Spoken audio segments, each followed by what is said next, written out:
In rap, there's a certain level of frequency. I don't know what the number is, but then in house, it's a little bit higher. And then when you're talking like... Are you talking about beats per minute? No, I'm talking frequencies, bro. It gets like deep. in hertz. Yeah, it gets super deep. So what did it stand for, you said? All religions in one. I know I'm getting real deep here, I but like it. everything exists as it is without any thoughts. You know, Eminem, Lil Wayne, J. Cole. Oh yeah, J. Cole's one of the best. Yeah, and then I got into Tupac. I had my Tupac phase, you know, Biggie phase. You got an Albertan accent out here too. No, you guys have the accent, but like it's different. Culture is different. Yeah, bud, we got an accent, eh, bud? Had to really get my feet up. Had to put it on a visa. Had to move to Ibiza. Bitch, you fly like.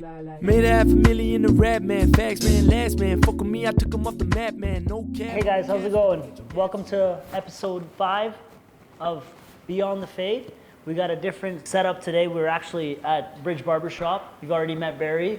And today we're actually running it with my really good friend, my client, longtime client. His name's ARIO. Yo.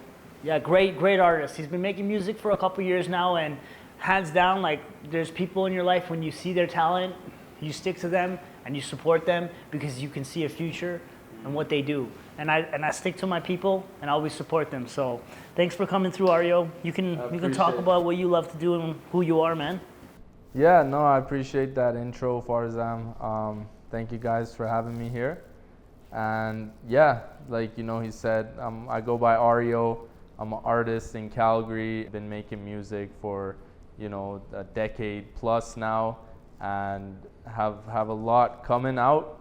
You know, so keep an eye out for that kind of stuff. And yeah, I'm excited to get this cut from my boy, and let's see how it rolls. So yeah, I know like what you usually get, but I think you should explain to the audience what you get, because I think consultations are so much fun, just because we get to see the image of what we're creating, right? Yeah, so usually I get, you know, a low fade, and then just a bit off the top, and then the beard, just a bit off the beard. Yeah, I used to do the high fade, but then I got a girlfriend and she pointed me in the right direction. My girlfriend's gonna hate me too for this new beard change that I've done, which I actually don't mind, but it's just getting used to it now, right? Takes a while. It just takes a little bit, but you know, when you're handsome like me, you don't gotta do too much, so. Give it a day or two. A day or two? Yeah, you'll figure it out. Bro, a day or two, it'll grow back, you know, it's all good. So, where are we going now? What are we doing? What's the concept? You said low fade, a little off the top? Fade. Yeah.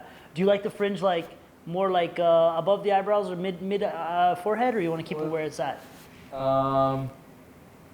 Just a tiny bit off. Okay, perfect. Yeah, so just above the eyebrows. Yeah. Sweet. I guess we can go right into it, and then Didi, you take control of where the conversation is gonna go now. Say less, man. Say less.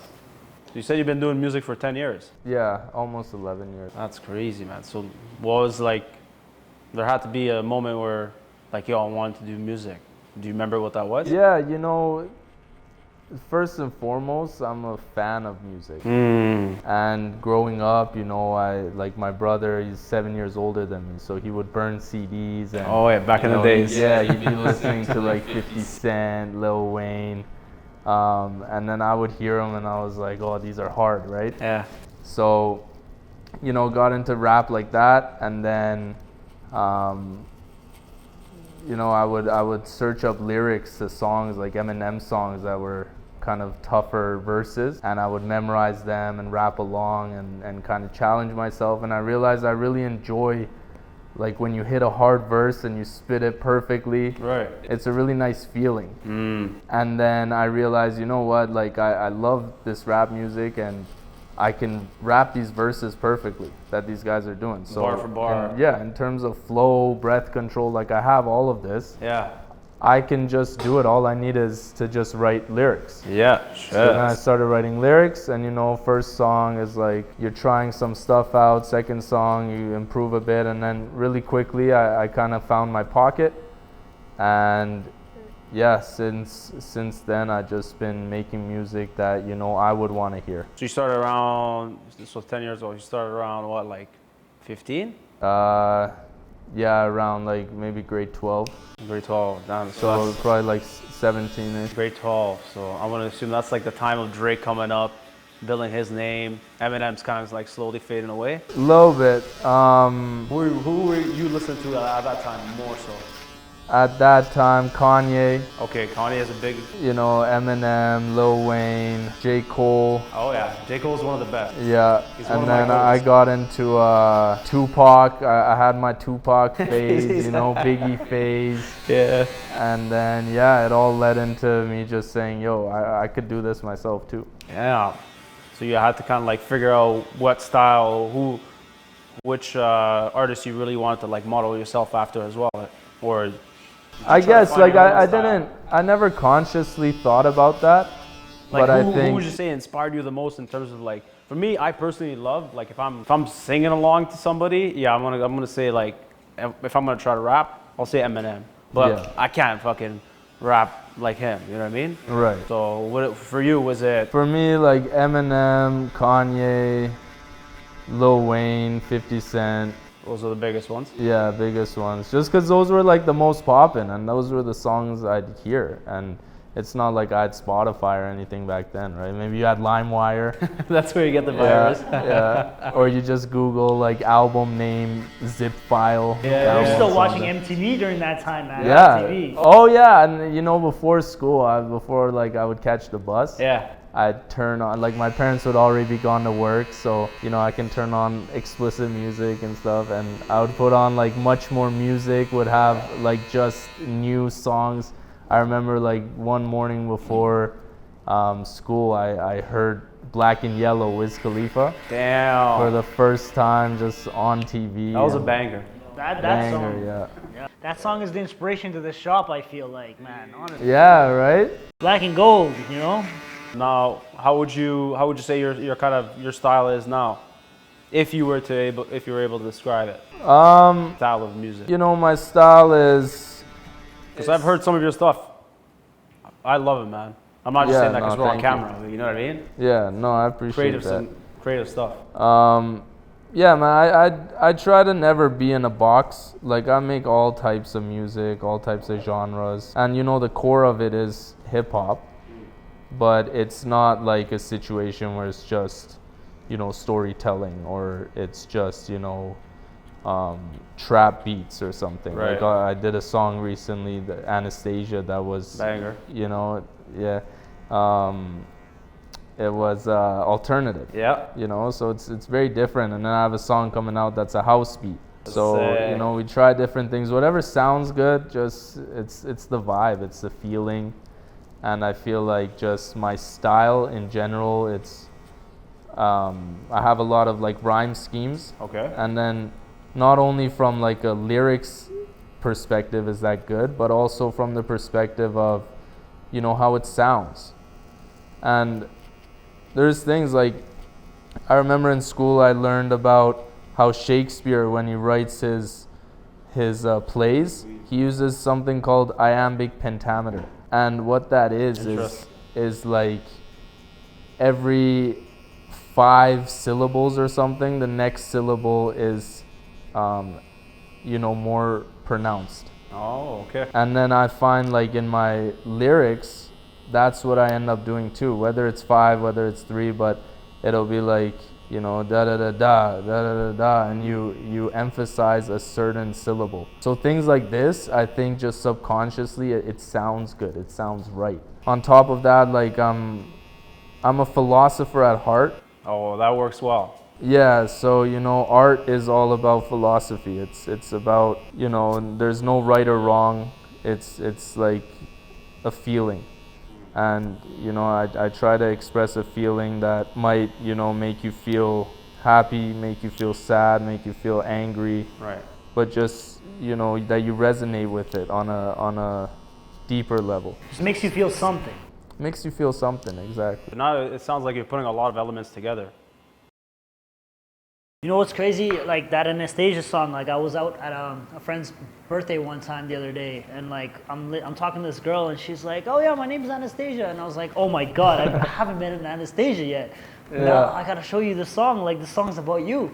And like she's never even heard the song, right? She doesn't even know who you are. So Yeah. well, as soon as I played it, she's like, "Oh my god, this song's about me. Who's this guy? I want to meet him." And then I showed her the music video, and I'm like, "Sorry, girl, he's taken, you know. And you know, one thing I do a lot in my songs is there's like a deeper meaning to it, you know, like the song Anastasia, you can look at it through one lens about it being a girl. But you could also, if you think of it as like addiction, it also fits perfectly. That's deep. Yeah, it just depends, and that's the thing. Like you make one song, but if it's like artwork at a museum, you know, people will look at it and feel different things. So knowing that, how do you kind of try to elicit that, like for somebody to see that different perspective? Because I'm only seeing as, oh, this girl's name is Anastasia. So in the music video for that one, So the video aspect of it makes it different. the video aspect you can share more towards the story, you know. And so the music video, like it shows different type of vices throughout the thing, and it keeps switching, and there's this feeling of like never being content and always chasing something. But I think still, like a lot of times it goes over people's heads, but that's fine to me. Like I'm not trying to prove a point. If you hear it and you think of one thing, that's what you thought of. You know, that's the truth of it. Yep. That's your truth of it. Exactly. I don't know if I signed up for a philosophy class or music No, class. man, I get really philosophical. Oh, I love that. I wasn't ready for this, man. Even the perspective of the philosophy, right? Like his name too, like the name ARIO, he's got an explanation. Yeah, for explain that, man. You mentioned Yeah, that earlier. so ARIO, you know, like my name is Armin, and then when I was looking for a performer name, I was doing some research, and Armin comes from the name ARIO Barzan, which is a Persian name for like I forget what it means exactly, but it was cool. So I left as ARIO Barzan, did one song, and then a buddy of mine said, yo, just shorten it to ARIO. So I made it ARIO, and you know, it still means Armin in a way, right? Fast forward a few years from then, like I became very philosophical, and I feel like not to sound crazy or anything, but I had like a spiritual awakening moment. That's sick. And like I felt everything is one, and that me as an identity and an ego is an illusion. And then because of that, I started researching different religions, and I noticed two things. Like all religions are pointing to the same thing. I think a lot of them are stories that there's metaphors behind it that are the deeper meaning.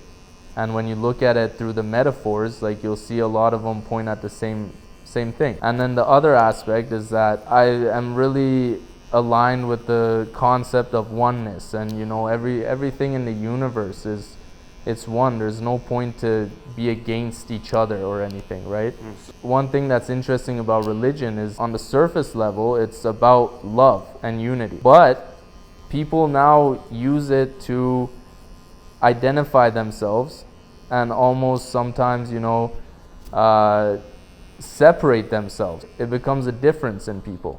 I'm this religion, I'm this religion. Now we're different because we identify differently. So it's like, at the core of it, these things are thoughts, and without thought, everything exists already. I know I'm getting real deep here, but everything exists as it is without any thought, so there is no separation. I want to emphasize that. So something as deep as religion that people have a lot of, emotional connection to and beliefs to, I think pushing the message that, it's still all one, and there's no real difference here between us.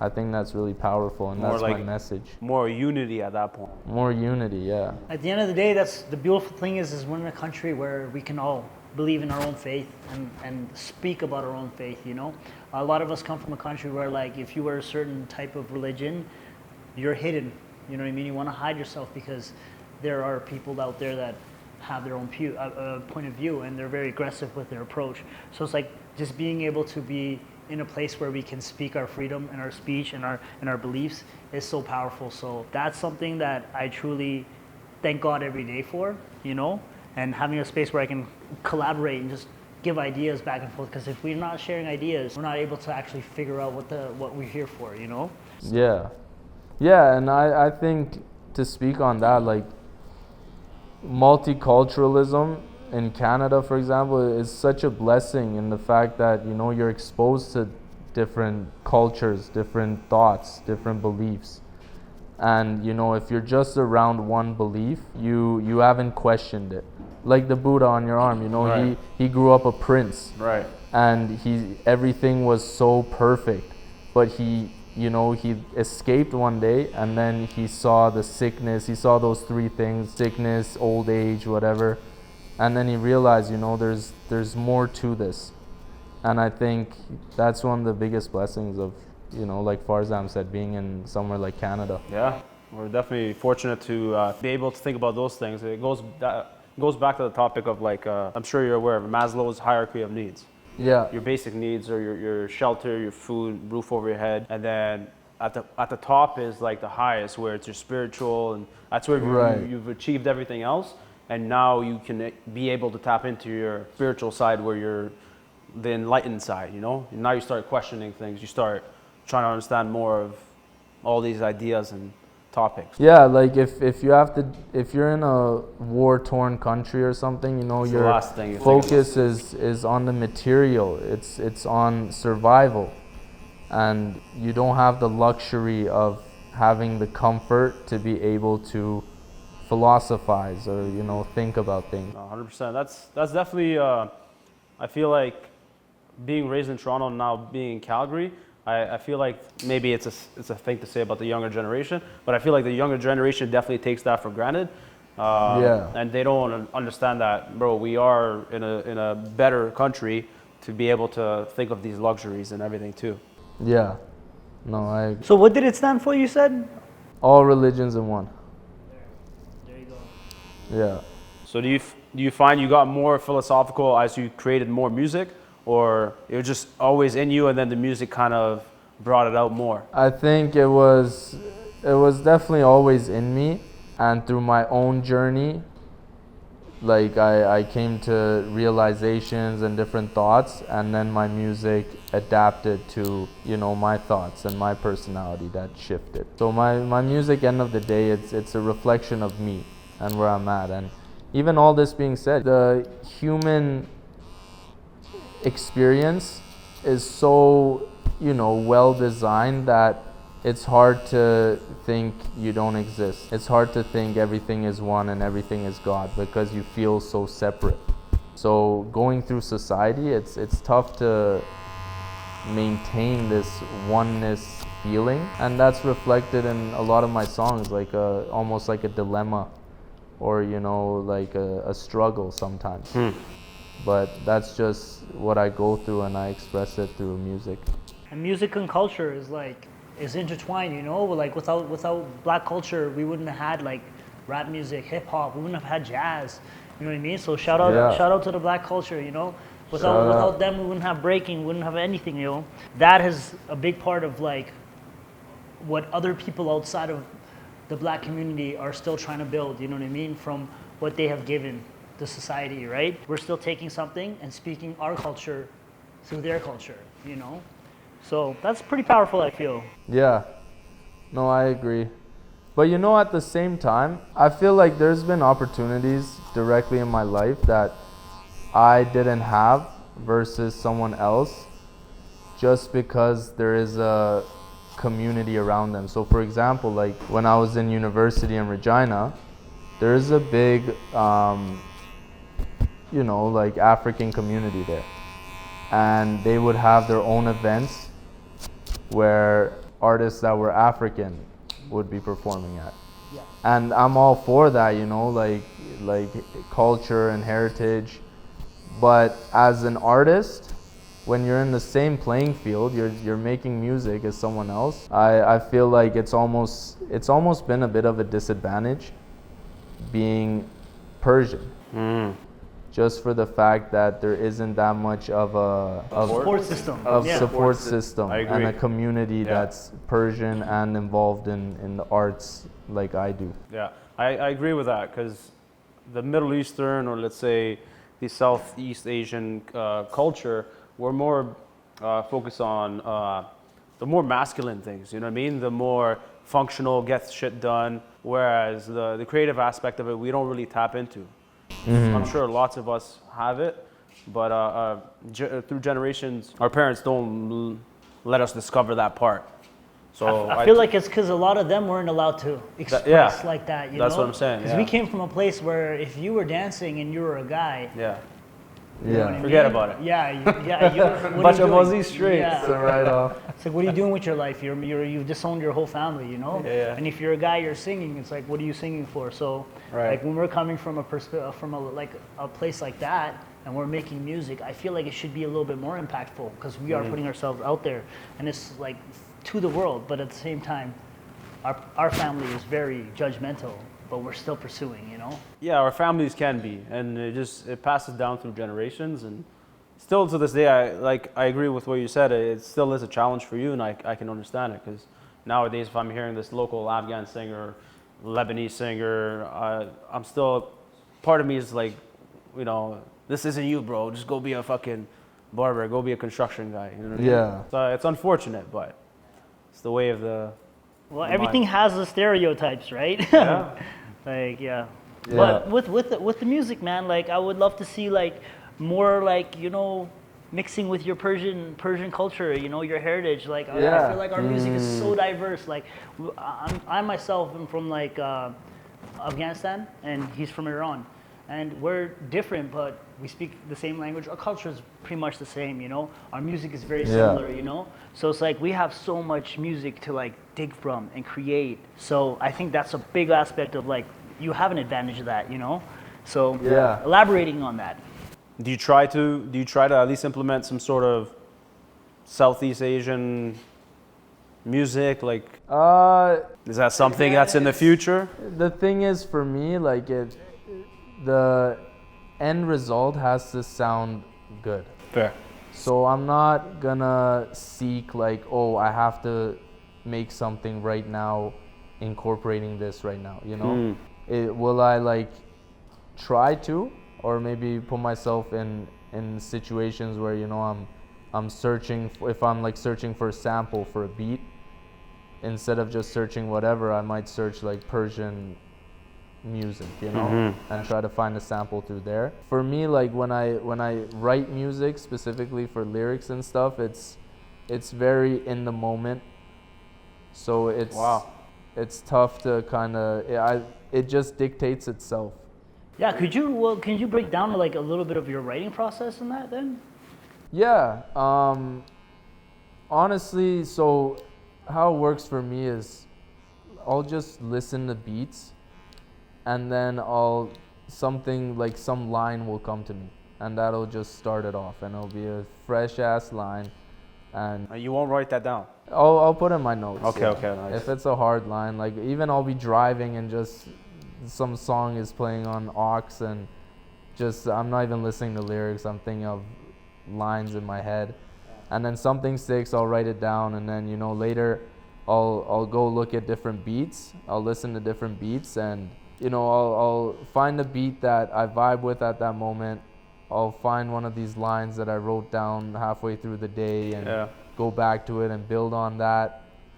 And 99% of the time when I write lyrics to a beat, I don't end up releasing it on that same beat. I'll find a different beat later on. I think I just use whatever beats I find that I vibe with in the moment to write lyrics. But then when I actually want to put it into a song, then I'll be more meticulous about what beat actually fits this the best. Flow. Yeah, flow-wise, you know, energy-wise. So it sounds like you're more in the moment of things when creating. In the moment, and I think the most creativity comes from in the moment. Really? Because even if you're freestyling, like if you ever freestyle a lot, you'll realize quickly that the less you think, the better the lines come to you. You know, that's why you have a fat blunt, and then you start spinning a freestyle. It's the most fire shit. Game over, eh? Yeah. What's a blunt? A blunt? No, I'm just kidding. Yeah, man, I know what you mean, because like when you're in that free space of like just creating, it's so weird because I'll be at work and I'm like sitting at lunch break and I'm like having a burger and I'm like, so much creative thoughts are just going through my head and I'm like, shit, man, I wish I had a notepad or like something to like write this stuff down because it just comes so sporadic. Like lyrics? Lyrics, maybe a certain movement or like something that I've been thinking out throughout the week. Yeah. Like maybe some new breaking move. Like I've been thinking of, oh, I should have done this today and maybe I should elaborate on it. But then when I get to practice, I forget it.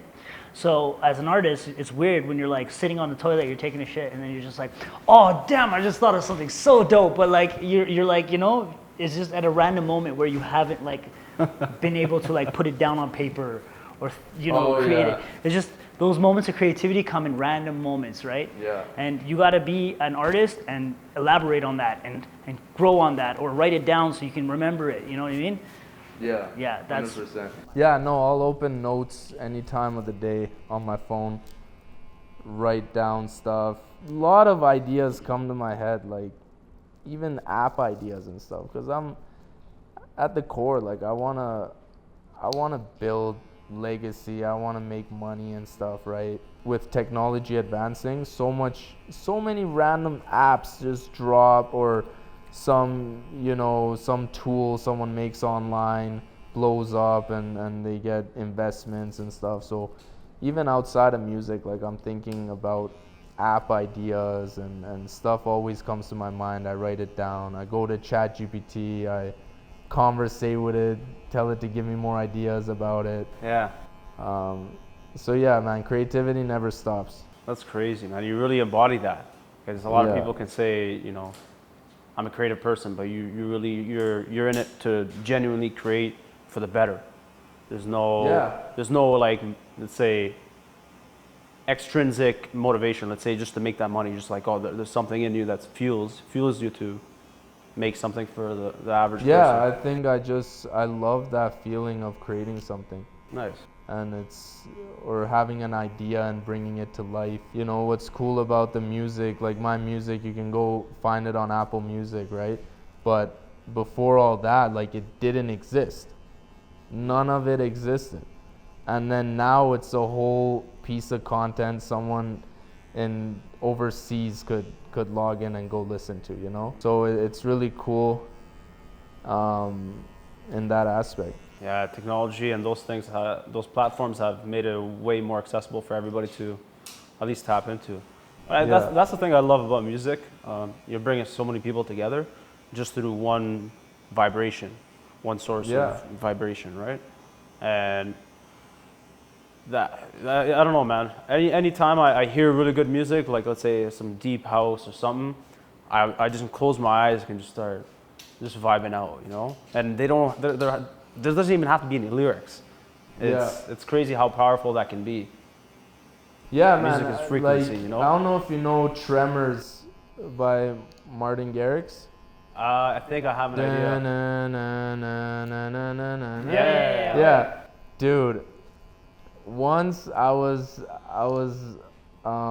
listening to that, and man, I went through so many emotions. No and there's way. not a single lyric in that. Yeah. But it's the way you feel is reflected through, you know, how you listen to it and what you take away from it. And like a lot of songs I listen to or you know, artwork, I'll look at it gives me goosebumps, not all the time I can explain why, you know.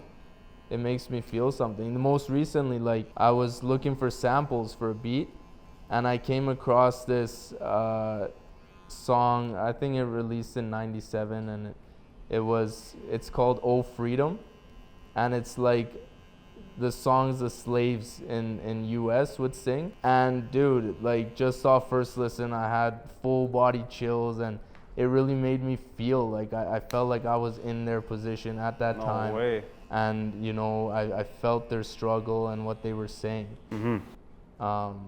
So dude, music is so powerful. Art is so powerful. That's why it's good to pay attention to what you're listening, because if you're listening to trash music and you're like 12 years old, you're gonna grow up to just have really bad values just because that's what's speaking to you in your ears all the time. So especially when you have kids, you know what I mean? That's why we when we were younger, we didn't care when the music had swears in it. But now when I'm older, when I hear some swears, I'm like, oh, yo, that's a little cringe. It's too much, right? Especially when I'm in the barbershop. When I'm cutting hair, like when there's guys around, it's fine. There's music that's playing, it's very vulgar. It's totally fine. As soon as their family walks in, you totally understand that everyone's vibe in the shop changes. Isn't that true, Barry? 100%. Yeah. So when you play music here, what kind of music you like to play?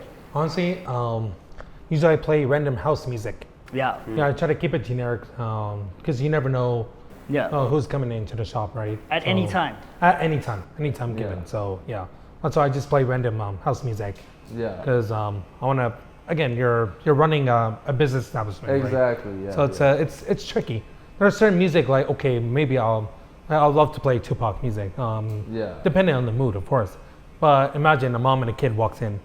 Yeah. And no, then that's that not a place good is bossy and that they're gonna have a different they're gonna have a perspective or a negative the right word, negative perspective. Yeah. These kids are ghetto. They don't know how to be that professional. too, yeah, Yeah, there you go. And then you're all nervous and you're running to the TV to change the music and it just looks so obvious. Exactly, it looks so Yeah. awkward as hell. So Yeah. Right. yeah, for me it's like I like for a reason like there's a reason why I play like random house music. It's just because I wanna set the tone where it's just very generic. Everyone's like feeding into it. Yeah. And you know, everyone's relaxing, chilling, right? Yeah. Feel So- good music.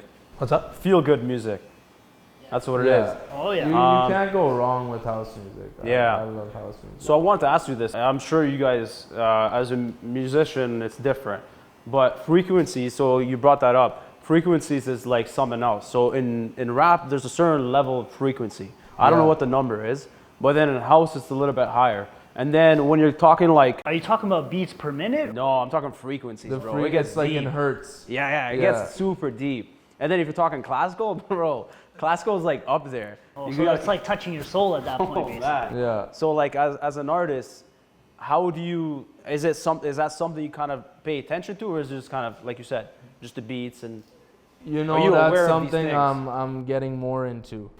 Is like I'll actually be thinking more nowadays. Like maybe I should try to consciously, make a song at a specific frequency. If the research shows, this frequency is tied to, let's say, happiness. right? It's like if I can make that, then maybe on a deeper level, I like can affect people. Yeah. Man, I believe in all this frequency, so I don't know all the science. I'm a behind big it or nerd about it anything. too, man. Yeah, but Yeah. like you see even those viral videos where they have like sand on a table, Yeah. and then they put a speaker to it, and then the sand literally creates a pattern. Oh yeah. Like that That's is badass. yeah, like that is something so deep, man. No, I agree. Have you ever seen that one guy on TikTok? He plays like this little like steel instrument, and he plays. Oh, yeah. And he writes in like the TikTok captions like, "This is at 750 some frequency," and bro, once you hear it, I think his name is like Malton or Matin or something. Yeah. And the way he plays it just hits. Yeah. I'm like, bro, that's something I got like super nerdy about recently just through TikTok, just finding about music frequency and appreciating music even more so after that. Yeah, and with outside of just music, like the more research I do into this philosophy stuff, in the like quantum mechanics, Oh, everything is frequency, everything is vibrations. So the vibrations of a song are gonna affect the vibrations of you. And these are things I can't even explain. I don't even necessarily fully can wrap my head around it. It's a lot to unpack. Yeah, but there's something deeper here for sure.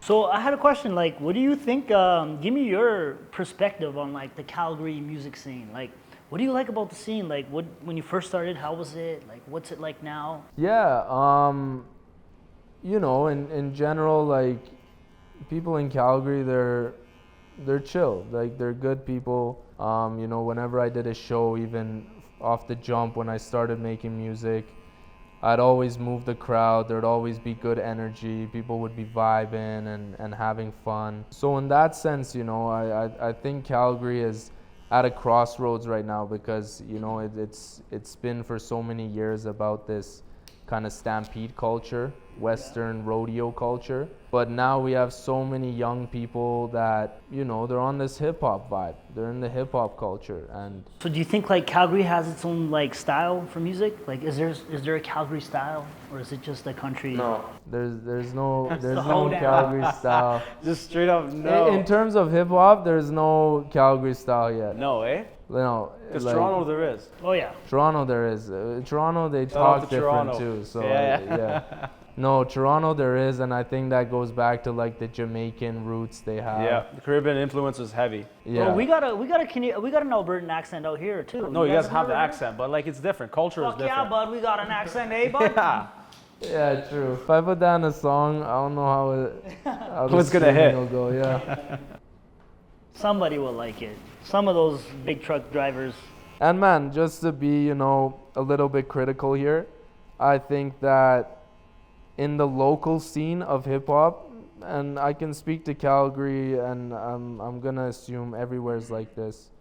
You know, a lot of people can pick up a microphone and record something, and then know a buddy that knows a buddy that's throwing a show, and then now they have a set at a show to perform. But this doesn't equate to talent. I think that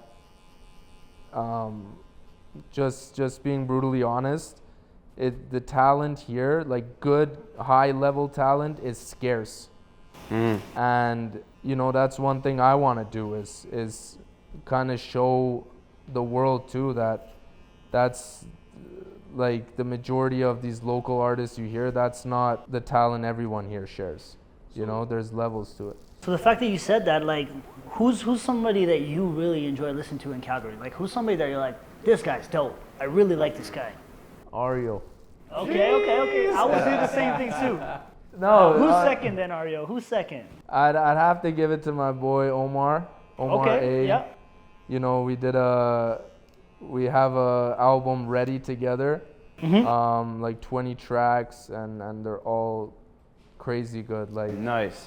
Omar A is sick. I met him at a job we worked at together, and you know, till then there wasn't really any artist that I was like keen to make music with, because when you make a song, you know, like let's say a 3-minute song, if I do like the first half of the song and then the second half is some shitty verse, then like why would I give that verse to someone else? Why wouldn't I just do it and kill the song?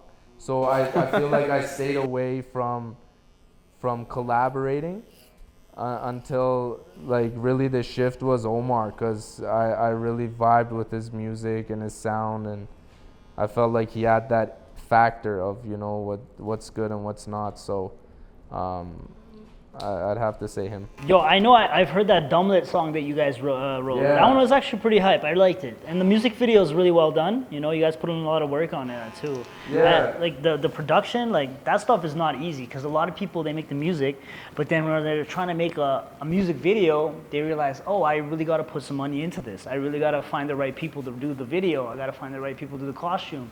So Yeah. there's a lot to it, right? And so the fact that you guys put so much time into that, you guys should check out the Man, video. check out Dumblet. That's the song's name? That's the song's name, yeah. It was so extensive. Like that video, I forget how many scenes it had, but every like 4 or 8 bars, the whole scene would change. And then we had to plan out, like, first we have to come up with the whole, you know, storyline of it. And then we have to break down, okay, for this scene, what location are we gonna do? What time of the day are we gonna do this? And then when you work with a videographer, I worked with Josh Turner. Shout out to Josh. Yeah, like we had to sit down with him and really figure out every single detail. And then, you know, good quality stuff, it's not cheap. People that they're good in what they do, they charge money for it. So, you know, you gotta invest in it, invest in your music, your craft, your art. And I think a lot of people don't see that, you know. They might see on Instagram, I post a new song, but they don't see on the back end of this, like, I just had to pay $500 to a producer for the beat. I had to pay $500 to a sound engineer. I had to pay the price to get it uploaded. So each song is like an investment in itself, you know? And even if I don't get return from it, I'm okay with it. Like I'm happy putting this art into the world. But thankfully streaming, you know, it pays. So It's a long-term game. it's a long-term game, yeah. But you never know. You drop one song, it pops off on TikTok or something, your life has changed, you know? So now that's the thing, like, do you aim for going viral, or do you still aim for... Stick is true to your authentic music yourself.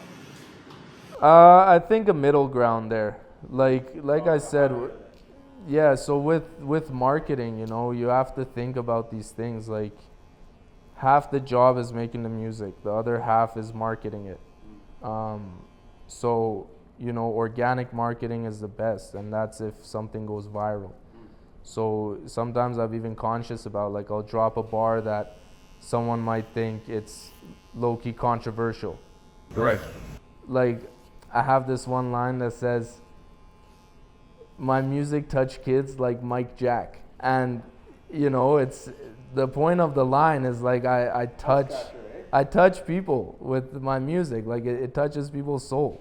But then on the surface level, it has a double entendre there, and it's kind of, and that's the thing too. One thing with rap is like there's humor involved with it. Like I love Kanye, and you listen to some of the lines he says, like it's funny, you know, like The shakes you up kind of thing. yeah, and I hear Please Tell My T-shirt. That song, Yeah. you ever heard that song? Wow, yeah. The first intro, I played that one time in a barbershop, and there was kids in there. oh, The intro, man, it's crazy. You know what I'm talking about, man, because that song is good. Father search my hands. Yeah. Thousand. So on that note of critical or controversial questions, I'm gonna hit you up if you don't mind. Okay, no, go ahead. All right. So we'll start with this happened last year, but Drake or Kendrick? Ooh, you're gonna make some people mad right now. Yeah. You know what? If you know me, you know I ride with Kendrick. Okay. I just think in terms of rap, he is a better artist, like a deeper artist in his content. And that being said, you know, Drake is Drake, bro. Like he could say whatever, but he'll make it sound good. So you still want to bump it. And you're at a party, someone's playing it, you like it. His beat selection's good, his flow is good. But in terms of like depth, I think Kendrick wins that, and he was just surgical with it in that beef. Who?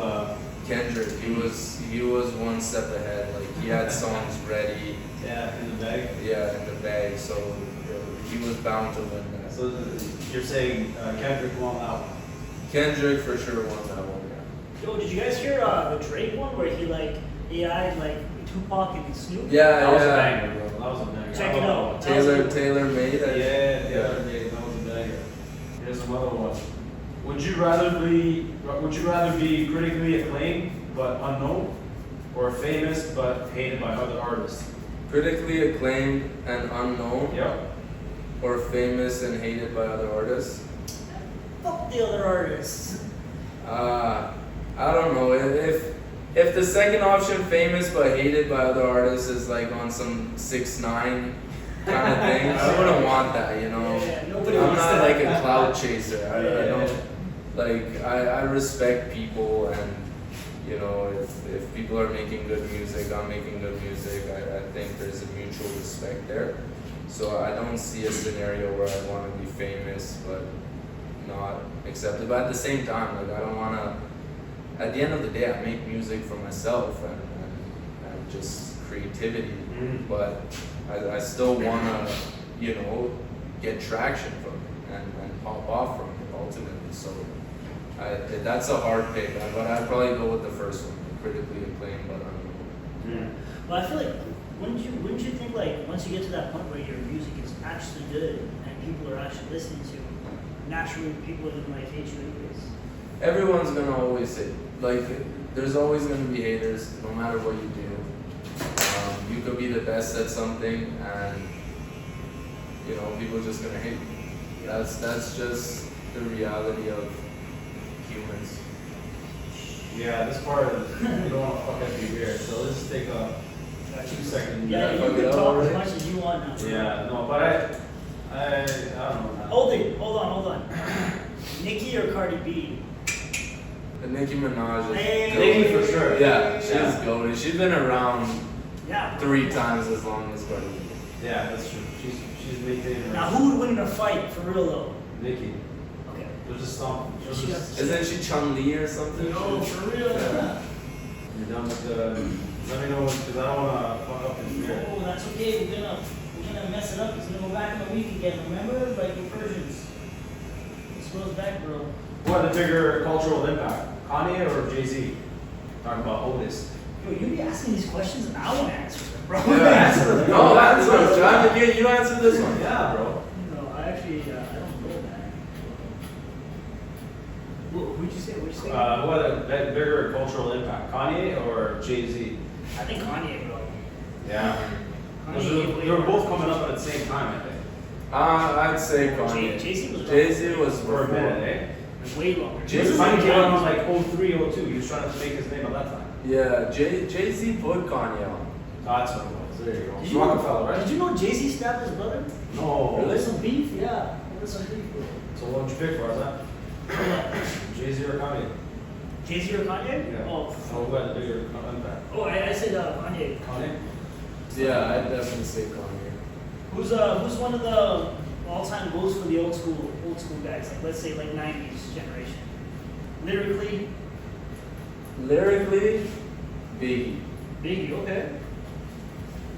I was gonna say like Big L, you know what I mean? Oh, dude, Big L, Big of L. course, but I think Biggie just The flows. was a bit more commercial too. Yo, Barry, what kind of music you listen to, bro, on a daily? You listen to Arabic music or what? You ducky in the mornings or what? Yeah, I don't mind. No, not really. No, only weddings, that's all. Only at weddings? Only weddings. What do you guys play, like freaking Shakira or something? What's that, sorry? What do you guys play at the wedding, Shakira? No, at the weddings, no, honestly, I just let the DJ play whatever he wants. Okay, they don't request music and stuff? No, leave that to my parents. Yeah? Just, So what do you listen to when you're like alone at home? I'm not home. What's your vibe? Honestly, beers. Yeah, I'd say like Kanye. I used to listen to Drake a lot. Back in the day. I don't know, it just kind of fell off. And I think it comes with age too, man. yeah, 100%. So yeah, You know who's one guy that J Cole. Yeah, J. Cole's one of my J Cole. J. Cole's one of my favorites. Easy. ARIO, I want to know what you think about this. Russ. I fucking love that guy. And Russ? Yeah, ever since I listened to his shit, bro, since I've discovered him in, what are we, 2025, going 2026? I discovered this guy in 2017. Then Do It Myself, Pull the Trigger, all these OG songs. On SoundCloud. And I was like dick riding for a fucking minute. I'm like, yo, Russ is the goal. Russ is the goal. Because the way he's like, bro, he's mixing, mastering, producing his own shit, doing his own lyrics, everything else on top of it, the marketing. So pretty much what you're doing, but maybe some more on Russ. Yeah. He's one of my favorite artists. What do you think about him? Yeah, I also found him on SoundCloud. Because a lot of people like to shit on him for the fact that, he repeats the same message. There myself.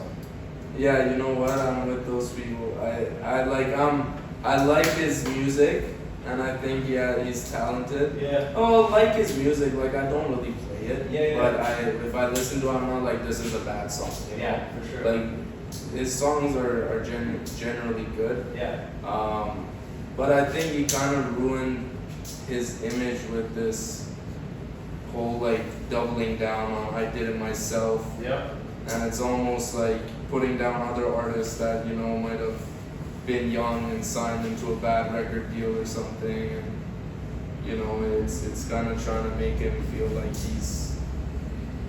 he's extra special. You know? Yo, I'm not to interrupt here, but did you guys end up reading his book by any chance? Oh yeah. Yeah. The yellow one, right? Yeah, the book was Yeah, really good. I bought that for my wife as a gift. I'm like, yo, you should read all this. Because the way he broke it down, all of his songs, he interprets every song into a spiritual or a deeper meaning. So every chapter is, let's say I did it by myself, or I did it by myself, Pull the Trigger, Alone, all these other songs, the ones that got him up, they had some strong messages. So it was a self-help, empowering, you know? Yeah, so that was a really good book. No, and even his like marketing strategies on how he pushes music is insane. Like the way he did it, because he obviously like did it myself thing, but he was very consistent on how often he would post. Like, it was like weekly song release. Weekly song. How long does it take you to make a song? Oh, I feel like it would probably at least take 2-3 weeks to write a song.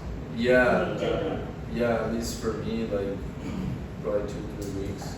So what's your approach? Would you rather stay consistent in terms of staying consistent in people's ears, or more so just for the art and you'll drop it whenever you feel like? Because there has to be a little bit of like a mix too, staying relevant. You know, to be honest, like I gotta release more music, and you know, sometimes I think about how, like I think of it as just, you know, I'm making music on my own and I can release it whenever. Mm-hmm. But then when I really talk to people and stuff, like genuinely people like my music, like they're fans of my music. They'll like press me and be like, man, this song you played me is fire, why is it unreleased? Yeah. And then I'm like, well, I'm waiting for, you know, to put out a project and there's more pieces to it, but I think I gotta step back a bit from trying to wait till it's right in my head, and more so just start releasing. And that's what I'm doing from now moving on. Nice. Yeah, I'm gonna make that shift, because at the same time it's like, at the same time, what was I gonna say? I don't know. What I was gonna say. Consistency, wrapping it up, and you know. Wrapping it up is very important, man. Just saying. All right. Nobody asked, right? I'll ask you one more controversial questions, and I'll ask you 2 hard-hitting questions Okay, to end it all off. let's hear it. Is it more important for art to be timeless or relevant right now? Oh, that's really tough. It's tough because it's hard to distinguish those two things. Like, if something's relevant right now, it can still be timeless, you know? Well, I guess it's But like, I think timeless. I think timeless because, you know, if it's, let's say you make a piece of art that, you know, triggers an emotion versus a piece of art that is reflecting a specific, you know, moment in history, let's say. Right. The one that reflects an emotion can always be related to. You know what I mean? I have to sit with that for a second. Yeah. I don't even know if that No, makes no, sense. yeah, I just have to absorb it. Yeah. somebody made a song about Charlie Kirk, but rest in peace. Straight up. Yeah. Okay, now, what legacy do you hope to leave behind with your music? Ultimately, the legacy is make beautiful music. You know, ultimately that's the goal here, because you know, whether it catches the right wave and goes worldwide or it stays local, I think in the end of the day, I'd be happy looking back and saying, like, this is good art that I made. But at the same time, you know, the goals wise, like, yeah, I wanna pop off. Like, I listen to Kanye, I wanna do a song with Kanye, you know, and it sounds crazy until you do it. You just have to catch the right waves, catch the right you know, connections. There's a lot of politics in this stuff. You know, try to network, meet the right people. Like even this podcast, like this is a form of press, you know, and I wouldn't even be on this if I didn't know Farzan. And I don't know Farzan because of this. I know Farzan because he's my friend. Right? So just networking and stuff, I think like I can scale this up. I believe it. Yeah, I believe it. My last question is, if you could make a song for anyone in the world, or be on a feature, who would it be, dead or alive? Only one person. Hold on, you can't say Kanye because you said that too many times. Okay, Kanye. yeah. Hey, that's a good one. See, I took Kanye out of the picture, and I was like, You know, I'd do Michael Jackson. ooh, Yeah, that would be ironic because I said that line earlier, but you know, no, Michael Jackson is the GOAT. Like this guy in all aspects, his music, his impact. I think the world has never seen anything like it, and I think that in itself is so unique. So, you know, ARIO x Michael Jackson. Maybe one day when AI gets him right, I'll make a song with him. I think he's gonna ask you about your lyrics though. He's gonna be mad. Yeah.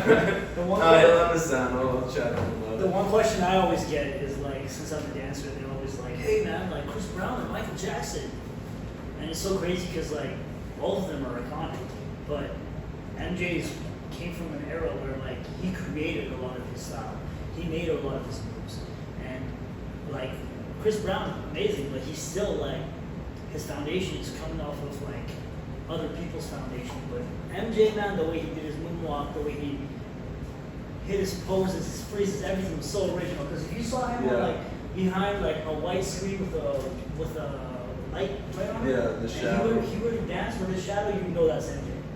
Right? Yeah, and the very fits, everything. Fits. Like he had such a persona, you know. Yeah, so stay original. That's all I can say. Stay original. Stay original, man. On that note, do you have anything else left to share? You want to speak to? Or Tags. Yeah, man. You know, you can follow me at All Religions in One. You know, if you go Apple Music, Spotify, whatever, search ARIO. You can listen to some of my most recent songs on YouTube. They have videos, Anastasia, Dumblit. And then there's a lot more coming, so stay tuned. Making waves, a lot of good music coming.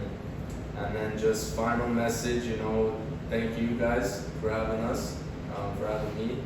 And, you know, Barry, thank you for hosting. And yeah, just, you know, love to the world. Thanks, guys, so much for tuning in. On that note, yeah, thank you guys for tuning in. That was episode 5. Great conversations, great vibes, and on to the next one. It's true, I'm the one.